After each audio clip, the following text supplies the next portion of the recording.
ओम श्री गणपति महाराज की जय। विघ्नेश्वराय वरदाय सर्वप्रियाय लंबोदराय सकलाय जगत्पिताय नादाननाय श्रुतियज्ञविभूषिताय गौरीसुताय गणनाथ नमो नमस्ते। श्री गणपति नमो नमः।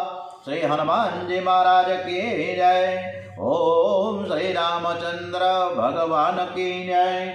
ओम श्री गायत्री मात की जय। श्री सोमनाथ महादेव की जय। श्री भारत माता की जय। ओम नमो भगवते वासुदेवाय। सौनु करो कल्याण हे दयालु प्रभु, सौनु करो कल्याण। श्री द्वारिकाधीश की जय।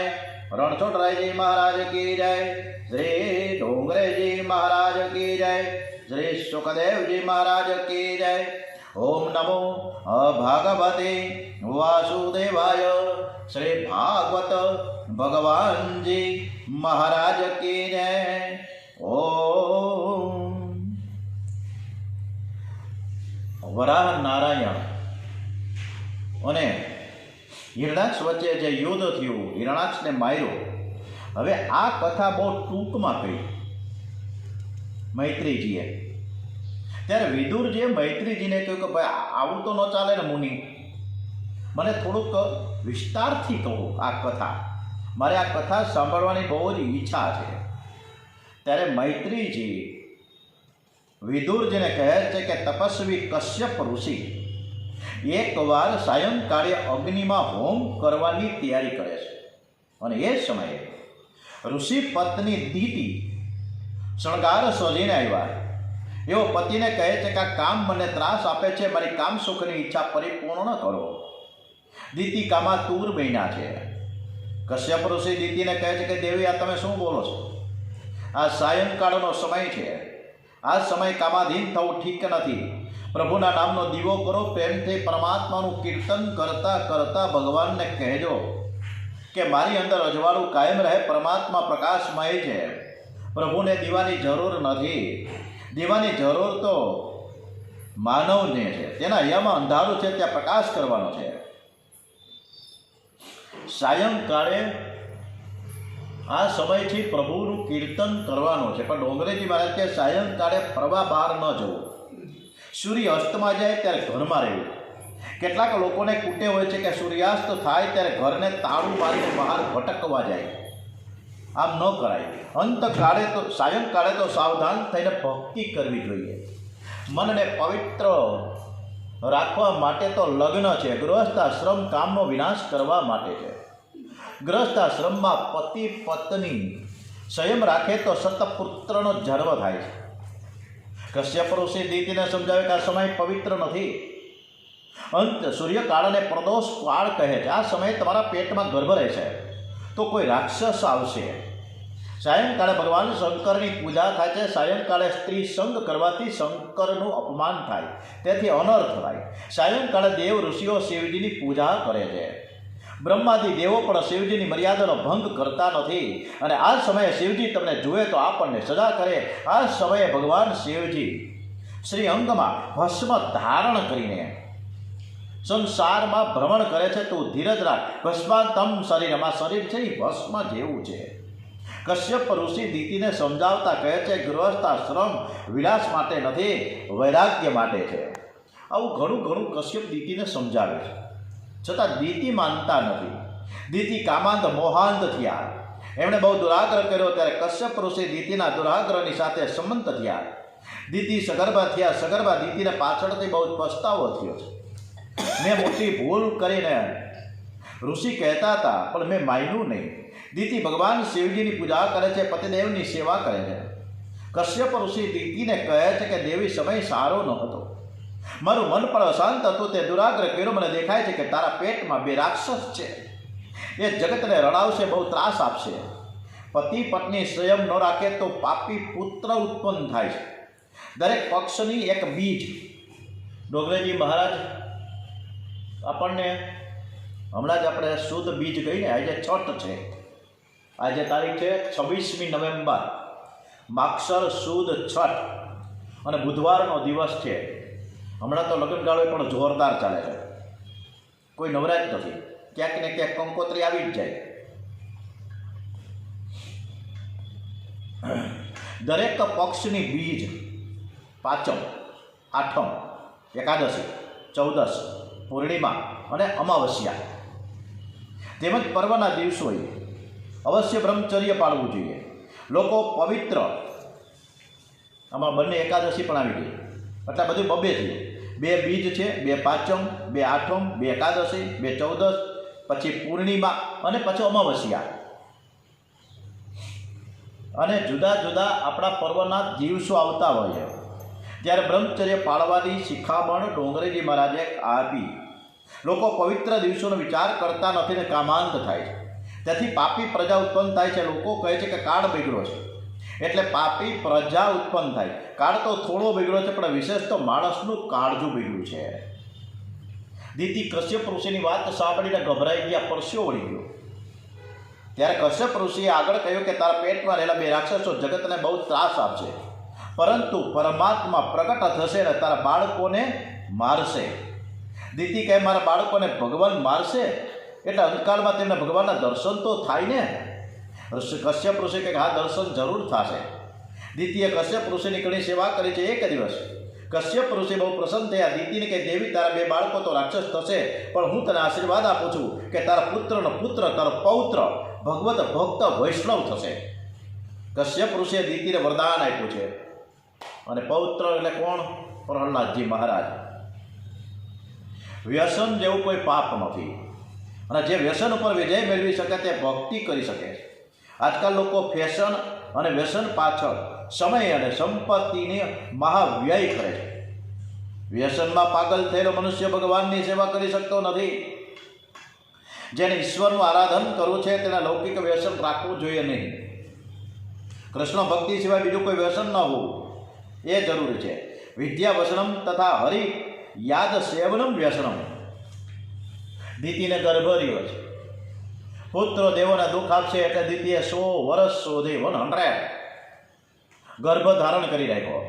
તેથી સૂર્ય અને ચંદ્રનું તેજ ઘટવા લાગ્યું. દેવોને ચિંતા થવા લાગી કે આ દીતિના પેટમાં કોણ આવ્યું છે? ઘણા દિવસોથી આપણો બાળક બહાર આવતા નથી. દેવો બ્રહ્માજી પાસે ગયા, વંદન કરીને પોતાની મૂંઝવણ જણાવી. બ્રહ્માજી આદિનારાયણ પરમાત્માનું ધ્યાન કરવા લાગ્યા, અને ધ્યાન કરતા કરતા બ્રહ્માજીને દર્શન થયા. આ તો મારા નારાયણની લીલા છે. જગતના જીવોનું કલ્યાણ કરવા માટે ભગવાન લીલા કરે છે. દીતિના પેટમાં કોણ છે તે હવે મને બરાબર સમજાયું. બ્રહ્માજી દેવોને દીતિના પેટમાં કોણ છે તેની કથા કહે છે. અને આ કથા સીધી જ સનતકુમારોથી સ્ટાર્ટ થાય છે. સનતકુમારો આદિનારાયણના દર્શન કરવા માટે વૈકુંઠમાં જાય છે. વૈકુંઠના એક દ્વારમાં 2 પાર્ષદોનો પહેરો છે. પાર્ષદો પણ ભગવાન જેવા ચતુર્ભુજ અને દાસીઓ લક્ષ્મી જેવી છે. ઈશ્વર જ્યારે આપે છે ત્યારે આપવામાં સંકોચ કરતો નથી. ભગવાન આપે છે ત્યારે લેનારો થાકી જાય. મનુષ્ય મેળવીને કેટલુંક મેળવવાનો હતો. સનતકુમારો વૈકુંઠમાં લક્ષ્મી નારાયણના દર્શનની તીવ્ર ઈચ્છાથી દોડતા જાય છે. સંતો ભગવાનના દર્શન માટે દોડે છે. તમે ભલે દોડો નહીં, પણ એ દિશામાં રોજ થોડું ચાલો. ધીરે ધીરે ભક્તિ વધારજો. મારે આ જ જન્મમાં ભગવાનના દર્શન કરવા છે. મારે ભગવાનને ચરણે જવું છે. ભક્તિમાં સંતોષ માનશો નહીં, ભોગમાં સંતોષ માનો. સુખદેવજી મહારાજ કથા કરતા નથી. લક્ષ્મી નારાયણના દર્શન કરતા કથાનું ગાન કરે છે. વૈકુંઠમાં લક્ષ્મીજી બહુ જ સાવધાન થઈને સેવા કરે છે. અનેક દાસીઓ છે, અનેક નોકરો છે, પણ લક્ષ્મીજીને બેસી રહેવું ગમતું નથી. એમને તો નારાયણની સેવામાં આનંદ આવે છે. સેવા પ્રેમથી કરો તો હૃદય પીગળેલું રહે, સેવામાં થાક લાગે નહીં. અને સેવામાં બહુ આનંદ આવે છે. એકલી સેવા નહીં, પણ કોઈક વાર કામ તમે પ્રેમથી કરો તો થાક પણ ન લાગે. એવી રીતના કામ કરો. સનતકુમારો વૈકુંઠ લોકના 6 દરવાજાઓ ઓળંગી ગયા. નારાયણ, શ્રીમન નારાયણ, નારાયણ નારાયણ, શ્રીમન નારાયણ, નારાયણ નારાયણ, બદ્રે નારાયણ નારાયણ નારાયણ બદ્રે નારાયણ નારાયણ નારાયણ. ધૂન ભજન કીર્તન કરતા કરતા સનત કુમારો દોડે છે. 7મા દરવાજે આવ્યા અને ત્યાં જય અને વિજય નામના 2 દ્વારપાળો ઊભા છે.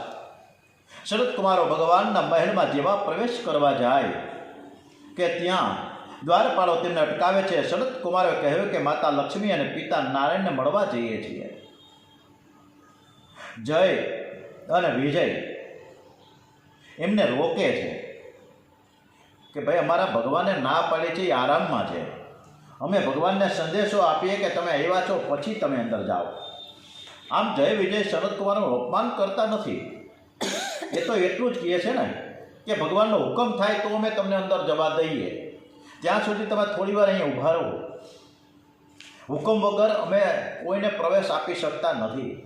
જેવી રીતે ગણપતિ મહારાજે શંકર ભગવાન એના પિતાશ્રીને રોક્યા હતા કે મારા માતા છે ને સ્નાન કરવા બેઠા છે, તમે અંદર ન જઈ શકો. અને પછી ગણપતિજી અને શંકર ભગવાન એટલે બાપ દીકરાનું મોટું યુદ્ધ થયું. એ આપણે કથા બહુ શિવ પુરાણમાં પણ સાંભળી, સરસ મજાની. સનત કુમારોને ખોટું લાગ્યું છે, ક્રોધ આવ્યો. સનત કુમારો કામ ઉપર વિજય મેળવીને આવ્યા છે. આજે કામના નાના ભાઈ ક્રોધને તે આધીન થયા છે. આજે ક્રોધ એટલો બધો જબરજસ્ત આવ્યો, આંખો લાલ લાલ થઈ ગઈ. ક્રોધ એ ચાંડાલનું સ્વરૂપ છે. ક્રોધ આવે ત્યારે એક અક્ષર પણ બોલશો નહીં. ક્રોધ આવે ત્યારે સ્નાન કરો. આપણા શાસ્ત્રોમાં પણ લખ્યું છે કે કામ અને લોભ કરતાં ક્રોધ ભયંકર છે. કામી કંઈક સુખ ભોગવે છે, લોભી પૈસો ભેગો કરે છે, ક્રોધીને કંઈ મળતું નથી. ક્રોધ કરે તો તેના પુણ્યનો ક્ષય થાય. પ્રભુના ધામમાં વૈકુંઠ સુધી ગયેલા પણ ભૂલ કરે છે. સનત કુમારો આજે પ્રભુના દ્વાર સુધી પહોંચી તો ગયા, છતાં ક્રોધને આધીન થયા છે. કોઈ વાર એવું લાગે કે હું હવે ભક્તિ કરું છું, મારામાં ક્રોધ આવતો નથી, મારા મનમાં કામ નથી. ખોટું છે. આપણા મનમાં કામ છે, ક્રોધ છે, લોભ છે, આ વિકારો અંદર પડેલા જ છે. માનવ સાવધાન રહીને ભક્તિ કરે ત્યાં સુધી આ વિકારો દેખાતા નથી. પણ જો માનવ સહેજ પણ ગાફેલ થયો કે તરત જ અંદરના વિકારો બહાર આવી જાય. સનત કુમારોને ક્રોધ આવ્યો ક્યાંથી? અરે જે મનમાં હતો તે બહાર આવ્યો. મન ઉપર વિશ્વાસ નહીં કરો, અને જો મનમાં વિશ્વાસ રાખશો તો મન છે ખાડામાં ઉતારે. મહાપુરુષો મન ઉપર ભક્તિનો અંકુશ રાખે છે. વલ્ભાચાર્યજીએ પણ બહુ સરસ મજાનું કહ્યું છે. કામ, ક્રોધ, લોભ અને ગીતાજીમાં નરકના દ્વાર કહ્યા છે. ત્રિવિધ નરક સ્યેન્દમ દ્વાર નાશનમ આત્મનઃ ધામ ક્રોધ તથા લોભ સ્માદે તન્મત્રય ત્યજેત. ભક્તિ માર્ગમાં લોભ વિઘ્ન કરે છે.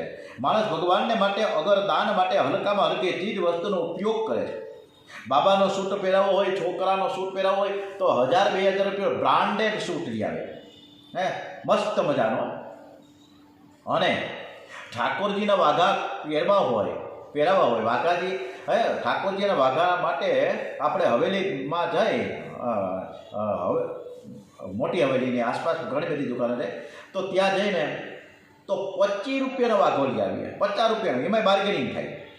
25-50 રૂપિયામાં ઠાકોરજીને સરસ મજાનું સમજાવી દઈએ અને ઠાકોરજી રાજીના રેડા થઈ જાય. મનમાં હશે કે હું બરાબર સમજું છું.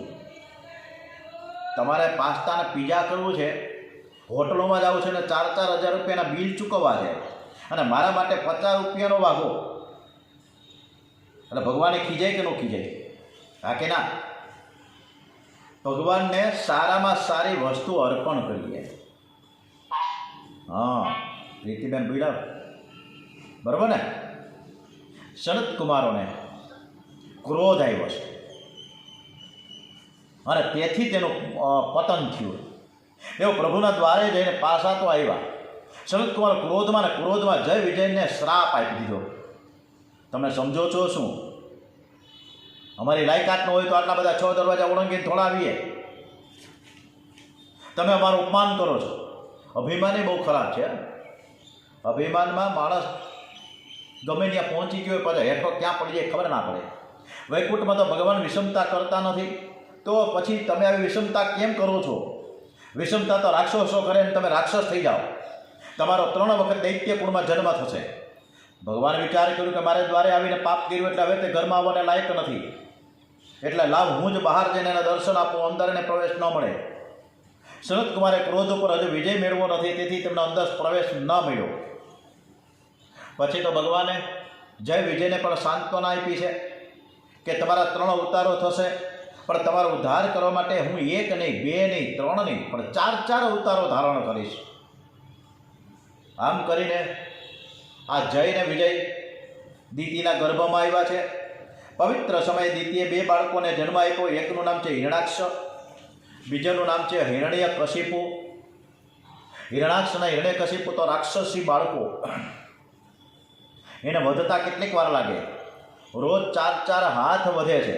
બંને બાળકો બહુ પ્રતાપી. હિરણાક્ષ એવો બળવાન કે જ્યારે ચાલે ત્યારે તેના પગ ધરતી ઉપર હોય અને માથું સ્વર્ગને અડતું હોય. ભાગવત છે ને સમાધિ ભાષાનો ગ્રંથ છે. 4 હાથ મને વધતા એનો અર્થ એ લેવાનો કે લોભ છે ને રોજ ને રોજ વધતો જ જાય છે. પ્રભુની કૃપા વગર લોભનો અંત આવતો નથી. શરીર જીર્ણ થવાથી કામ મરે છે, પણ લોભનો નાશ થતો નથી. લોભ વધવાથી પાપ વધે છે, અને પાપ વધે એટલે ધરતી રસાતળમાં જાય છે. ધરતી એટલે માનવ સમાજ દુઃખરૂપી રસાતળમાં ડૂબે છે. હિરણાક્ષે ખૂબ જ ભેગું કર્યું. હિરણ્યકશિપુએ ખૂબ જ ભોગવું છે. હિરણાક્ષે લોભ છે ને હિરણ્ય એટલે સોનું, ને અક્ષનો અર્થ આંખ. જેની આંખમાં સોનું છે, પૈસો છે, જેની આંખમાં લોભ છે, એ હિરણાક્ષ છે. ભગવાને બંને રાક્ષસોને મારવા માટે અવતાર ધારણ કર્યા. હિરણાક્ષને મારવા વરાહ અવતાર અને હિરણ્યકશિપુને મારવા માટે નરસિંહ અવતાર ધારણ કર્યો છે. કામને મારવા એક જ અવતાર લેવો પડ્યો. રાવણ કુંભકર્ણને મારવા શ્રી રામનો અવતાર, ક્રોધને મારવા પણ એક જ અવતાર, શિશુપાલને મારવા કૃષ્ણ અવતાર. પરંતુ લોભને મારવા માટે 2 અવતાર લેવા પડ્યા, વરાહ અવતાર અને નરસિંહ અવતાર. કામ ક્રોધને મારવા માટે એક જ અવતાર લેવો પડ્યો, પણ લોભને મારવા માટે 2 અવતાર લેવા પડ્યા છે. અને એ બતાવે છે કે લોભને જીતવો બહુ જ મુશ્કેલ છે, દુષ્કર છે. વરાહ અવતાર છે ને યજ્ઞ અવતાર છે. જે દિવસે તમારા હાથે સત્કર્મો થાય, એ શ્રેષ્ઠ કર્મ કરો, એટલે એ દિવસ શ્રેષ્ઠ બનશે. વરાહ ભગવાને પૃથ્વી જે પાતાળમાં છે તેને બહાર કાઢી, પરંતુ પૃથ્વીને પોતાની પાસે ન રાખી. પૃથ્વી મનુને એટલે કે મનુષ્યને સોંપી. પોતાની પાસે જે આવ્યું તે બીજાને આપ્યું, એ સંતોષ છે. વરાહ નારાયણ પૃથ્વીના રસાતળમાંથી બહાર લઈને આવતા હોય છે, અને ત્યારે રસ્તામાં બંનેનો ભેટો થાય છે. વરાહ નારાયણનું સ્વરૂપ જતાં હિરણાક્ષ હસવા લાગ્યો. આ તો ડુક્કર જેવો છે. હિરણાક્ષે વરાહ ભગવાનને ડુક્કર કહ્યા છે. ત્યારે વરાહ ભગવાને હિરણાક્ષને કૂતરા જેવો કહ્યો. બંને વચ્ચે વાઘ યુદ્ધ થયું. સર્વ પાપનું મૂળ વાણી છે. ઉચ્ચાર વગર પાપ થતું નથી. પછી બંને એકબીજા સાથે બાયખડા. છેવટે વરાહ ભગવાને હિરણાક્ષના કાનના ભાગ ઉપર એકદમ મુષ્ટિ પ્રહાર કર્યો, અને ચક્કર આવતા નીચે પડ્યો, અને ત્યાં જ મરણ અને શરણ થયો. દેવો ને ગંધર્વો બોલીએ શ્રી વરાહ નારાયણ ભગવાન કે જય જયકાર કરવા લાગ્યા. હિરણાક્ષનો ઉદ્ધાર કર્યો. પ્રભુએ ધરતીની સ્થાપના જળમાં કરી છે. મનુ મહારાજને પૃથ્વીનું રાજ્ય સોંપ્યું, અને પછી વરાહ ભગવાન વૈકુંઠમાં પધારે છે.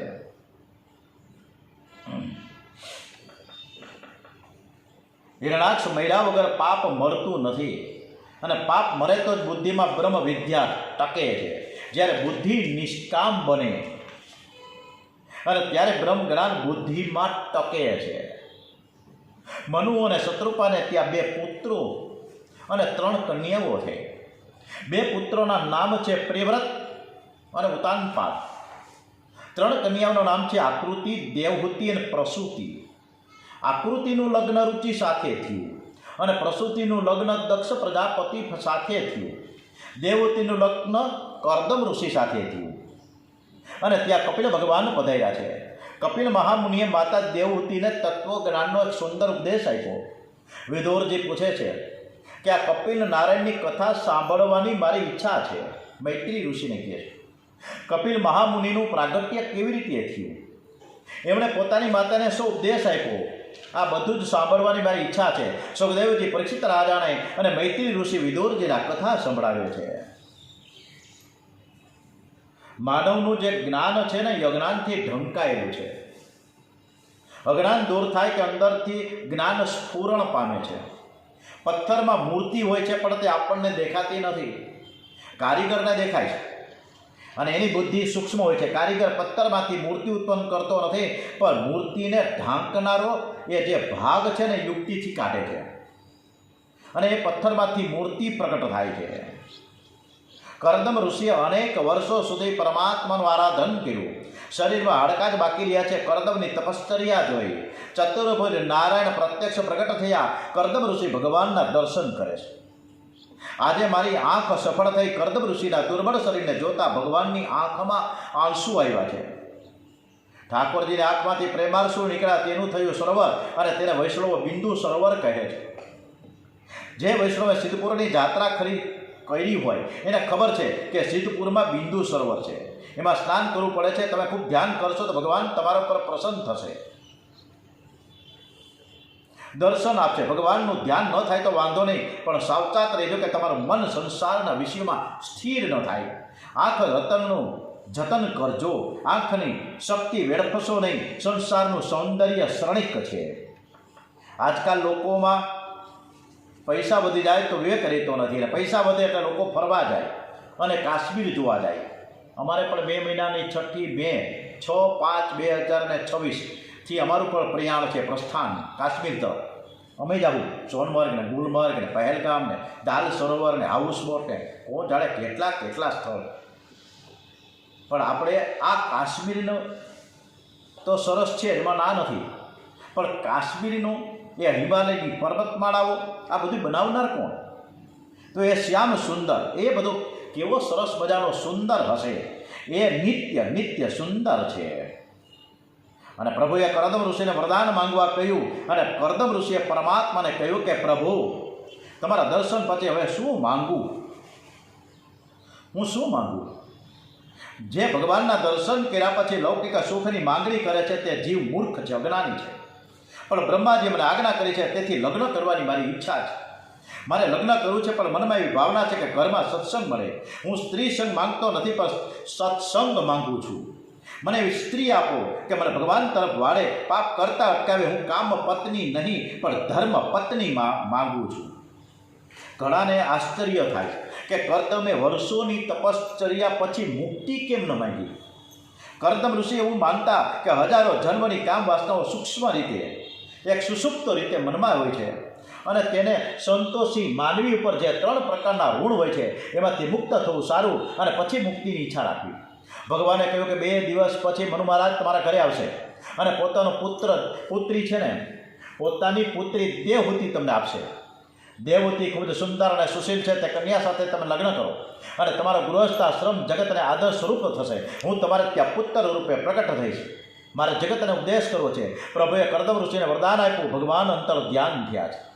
પતિ પત્ની પવિત્ર જીવન ગાળે તો તે ભગવાનને ઈચ્છા થાય કે તેમને ત્યાં હું જન્મ લઉં. હવે દેવહૂતિ, આ મનુ મહારાજ, કરદમ ઋષિ, આ બધી જ કથાઓ હવે આપણે આવતીકાલે કરશું. ઓમ શ્રી કૃષ્ણ કનૈયાલાલ કી જય. ઓમ નમો ભગવતે વાસુદેવાય. શ્રી રામ જય રામ, જય જય રામ. ઓમ શ્રી કૃષ્ણ કનૈયાલાલ કી જય. શ્રી ડોંગરેજી મહારાજ કી જય. શ્રી સોમનાથ મહાદેવ કી જય. ઓમ શ્રી ભારત માતા કી જય. વંદે વેદ માતરમ.